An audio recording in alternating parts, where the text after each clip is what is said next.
Welcome back to my channel. Today I'm going to show you some more footage of flight using the DJI Mini 2 drone that I recently purchased. And in this footage we're going to look at the difference that has been made by my altering the response of the remote control in the software. I've made some adjustments using some rather helpful advice given by other drone flyers on their YouTube channels. There's a lot of information out there for beginners to dip into, and I strongly urge people to do that. It's been of great assistance to me. What we're going to see in this footage is a smoothing out of the response that the drone has to the movements I make with the sticks, and I will be pointing those out. The other thing I would mention at this stage is that I'm still having some trouble with keeping track of the craft in flight by using the controller. The compass setting is not immediately intuitive to me. I took the drone out again today, and I found it difficult keeping track of the drone in the air. I could see which direction the drone was facing relative to north, but of course that indicator in the compass is as it would be if I were sitting in the drone. What I'm finding it impossible to see at the moment is where I, with my controller, am in relation to the drone, so that I can keep the antennae at the front of the controller always pointing at the drone. I'm finding that impossible, and it's okay once whilst I'm keeping sight of the drone. Obviously I can see it, I can keep the antennae trained on it, but of course if you go over 300-400 meters, unless you have absolutely pinpoint telescopic eyesight, it's starting to get very difficult to see the drone with a clear sight. Certainly if you go through trees or through an area where the light dips, it's easy to lose track, and then you will absolutely require confidence in the compass system to be able to track where the drone is in flight, and I can't get that at the moment. Now, whether it's to do with the way I've calibrated or my need to recalibrate the controller and the drone, I don't know. I'm going to go through all of that again. I'm going to look at some more tutorials and see if I can solve this issue, because it's an issue that I want to solve before I start making any claims that the software is defective. At the moment, I'm open to the idea that it's probably me that isn't looking at things correctly or hasn't quite understood how it works. So that's a concern, and I raise it because this came up again during the footage that you're going to see. There was a point in that flight where I didn't know where the hell the drone was facing, or rather where I was facing relative to the drone in the air. So let's have a look at the footage I've taken to see how the craft is maneuvering now that I've changed some settings. Okay, so I'm going to take off and let you hear the sound that the rotors make in flight.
This is me and my son trying to find the drone in the air. My son spots it.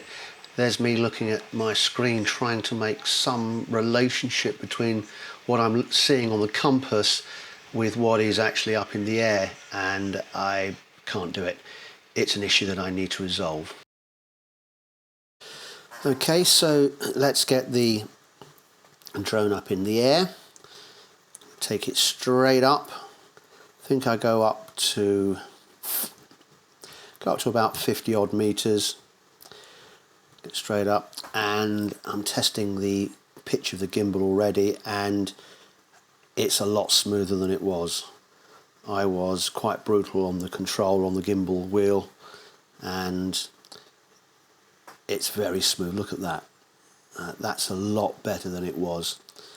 Up to about 60 meters, maybe 70 meters here, looking down on us. There's the top of the house with its solar panels, and just doing a little wheel around here. I think I'm in normal mode at this point,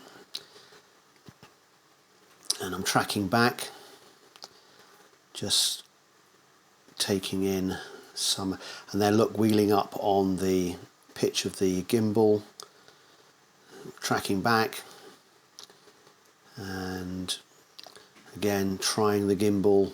This is what I'd come out to test, testing the settings on the gimbal to see how the settings have affected the operation, and again I'm trying it there. That's the construction that's going on behind us. You can see it's quite a large construction site. There's going to be quite a few houses put on there, and that's a really good perspective of how large the development is. You can see the construction workers down there. They won't be aware of me up in the air above them, too far up. They won't be able to hear me over the noise of their machinery, or indeed over the noise of the wind. It was a fairly breezy day, but as you can see, the drone is holding up very, very well. Here I'm trying some maneuvers. It's a combination of maneuvers. I'm coming backwards and wheeling around, and also moving the yaw, and a combination of movements. This is something that I'm going to be practicing an awful lot over the coming weeks, and I'll be posting up some more vlogs to show my my hopefully increasing competency in this area. This is really what I want to learn. That's why I'm so keen to get the controller set up so that I can get it so that it works with me. I've come through here, effectively done a big 360-degree sweep and facing back. Actually 180 degrees I suppose it is. I'm facing back on the building site from which I came. Moving forward, this is, I think I've shifted into cine mode here, or it may be in normal mode, I can't remember, but later on I do switch to sport mode, and things do speed up a lot more. I'm going up a bit higher here, moving the gimbal in slightly to keep track of these houses.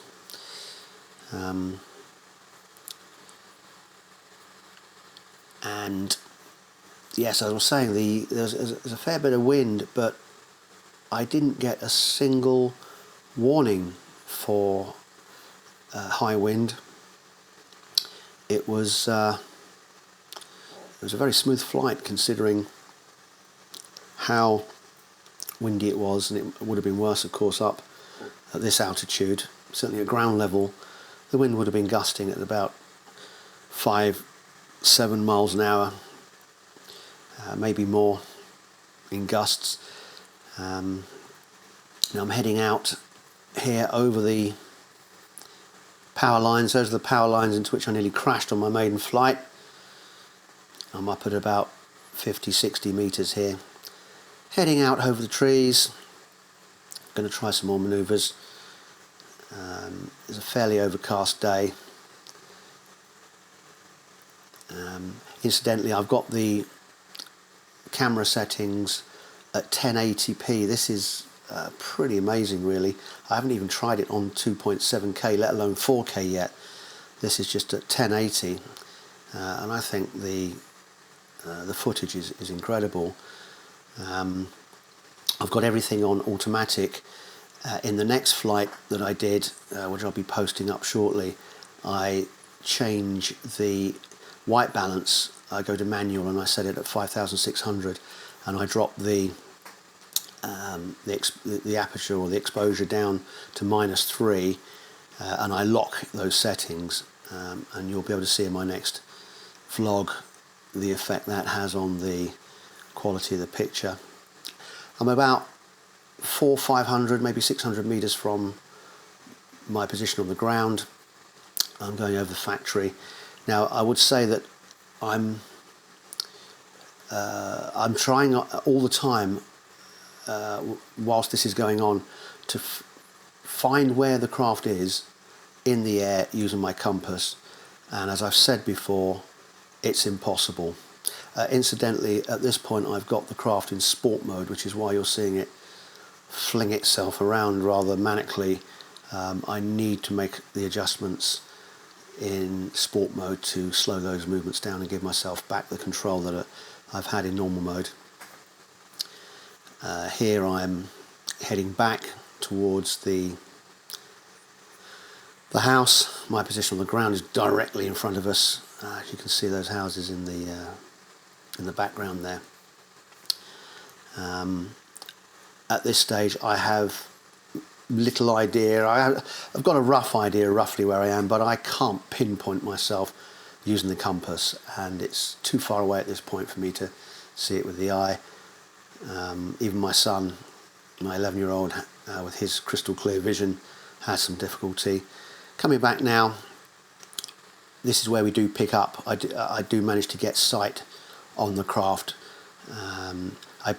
What I did was I pointed the craft to the home base and just drove it towards me forward. And then as it got over, I could actually hear it, and I was able to get sight on the drone, but otherwise it was impossible. And again, I've said it and I keep saying it, but that is something that I've got to address. I do not want to have to rely on the return to home feature. I want to be able to see exactly where the craft is in the air at all times, and I'm having immense difficulty in trying to achieve that with the current software compass. Here we are. I'm just taking some. Actually, I think at this point here, I'm trying to work out again how I can find the craft on the compass. I can see it in the air. I just can't find it in the software, which is why I'm just hanging here, apparently doing nothing, just giving some more views of the building site, and then I'm going to be making my final descent. Here I'm trying out some maneuvers. Actually, I think what I'm trying to do is I'm trying to work out how to spiral round. It's not easy when you're a beginner. It's something that I've been working on and I will continue to work on. You'll see in my next video that I'm getting quite fairly adept at it, but I'm still quite a long way off. Anyway, that's this one. Thank you for watching.